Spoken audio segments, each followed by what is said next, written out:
Welcome to Hecata Clan Part 2, Electric Boogaloo. We're going to go a little bit more in-depth in some of the other clans that I did not get a chance to talk about or fully flesh out, and there's a lot to go through. We have the Samedi, the Lamia, and the Harbingers of Skulls. So, let's get right into it. The Samedi bloodline has a short history, relatively, when you compare it to other immortal vampire clans, to kindred society. These immortals are zombies that came from the Caribbean. At least that's the popular theory anyways.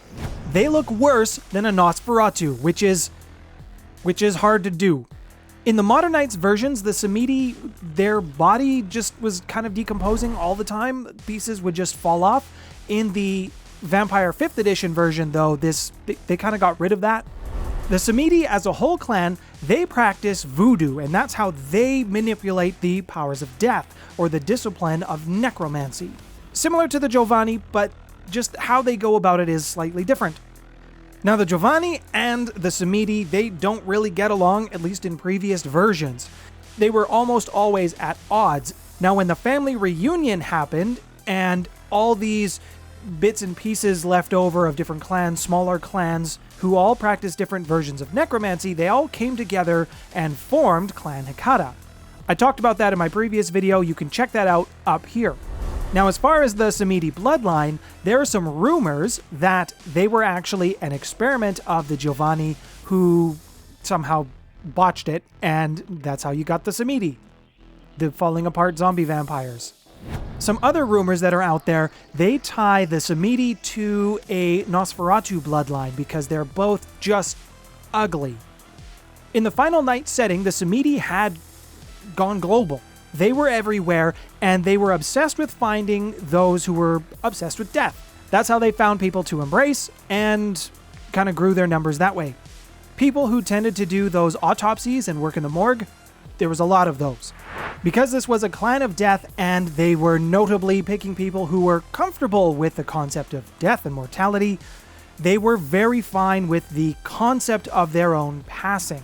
Death didn't scare them, basically. In the V5 setting, the descendants of Baron are the ones who joined Clan Hecata.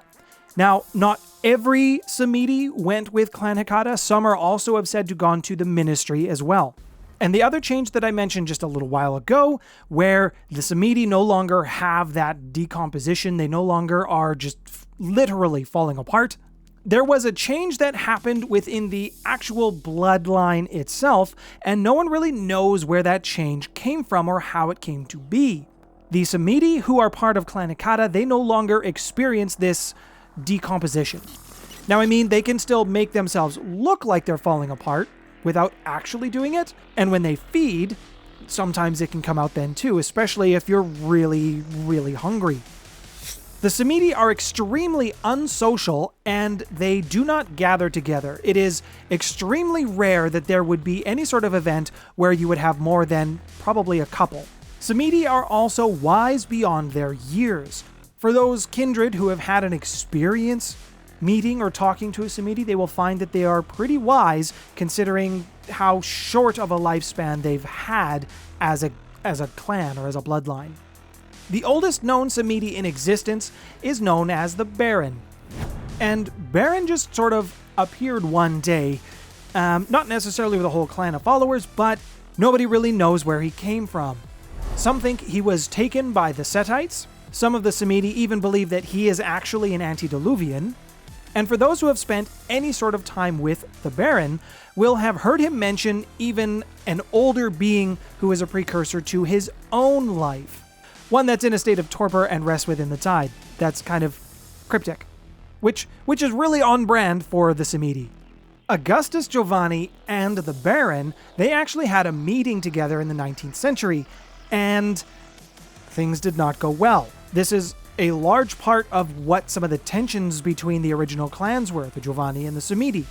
And it wasn't really until Augustus disappeared in the V5 timeline that they were able to reconcile and have this family reunion. Before we move on with the Lamia and the Harbingers of Skulls, if you're enjoying the video today, then I would encourage you to give me a thumbs up and let me know that you enjoyed it. Or if you want to get more videos like this from myself, then please hit that subscribe button and the bell notification so that you know when my videos come out, which is basically every Monday and Thursday. The Lamia bloodline was an offshoot of the Cappadocian bloodline. The clan was rumored to have been founded by a high priestess of Lilith, who goes by the name of Lamia. The whole clan name's a little self-serving. The Giovanni, they seem to know a little bit about Lamia and her history. They claim that she was diablerized, and when she was diablerized, she passed the curse along to the Giovanni, which is how we get their painful embrace. If this is true, it leads me to believe that someone in the Giovanni clan diablerized Lamia. In the Cairo by Night setting, a group of female vampires who called themselves Lilin showed up and just kind of appeared on the scene. In the V5 timeline, the Lilin are now part of Clan Hecata. Over the previous centuries, the Lamia developed their own version of necromancy, and they became a valuable asset to the Cappadocians, and this goes again, way far back.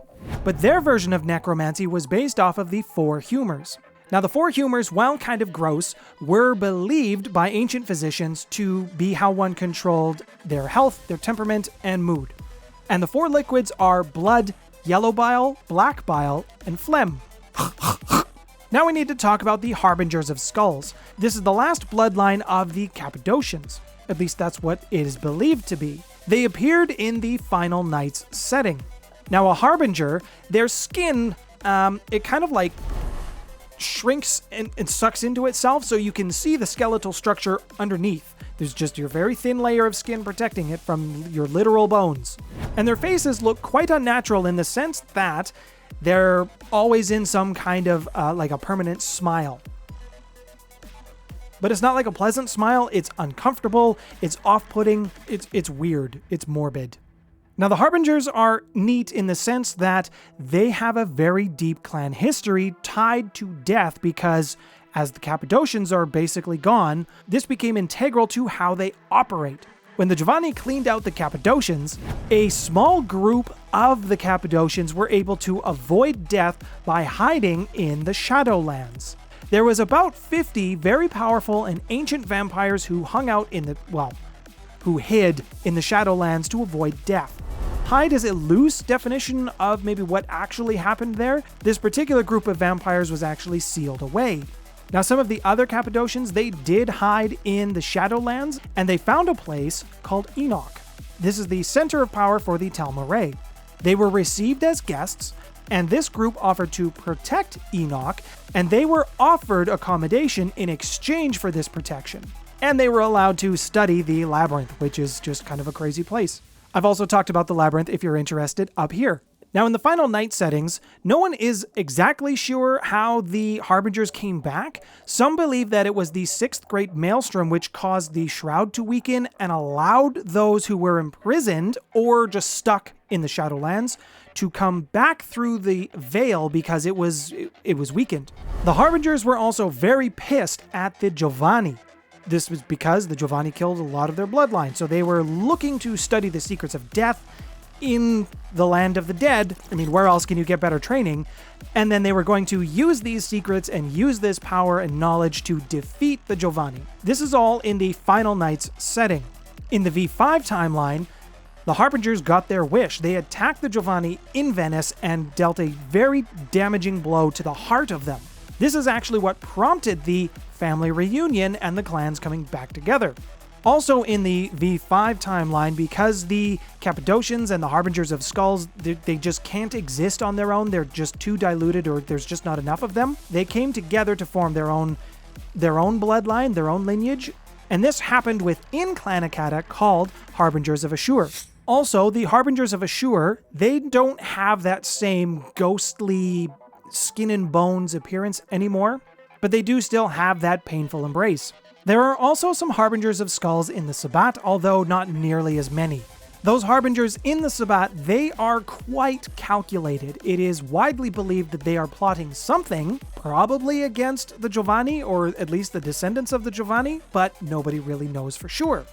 There is a subtle split in the bloodline of the Harbingers, and while this isn't widely known, both of these lines go to the Capuchin, but there are two key figures that this line tends to descend from. One of them being Lazarus, the other being his brother, Japheth. The line that can be traced back to Japheth is starting to rebel quietly, for now, against those who trace themselves back to Lazarus. Huge thank you to my patrons, all the brand new ones, Miska's Maps, as well as Kyle R. Thank you for your support. If you would like to learn a little bit more about the vampire clans that I've covered, check out the playlist on your screen now. My name's Nathaniel. Thanks for stopping by, everyone.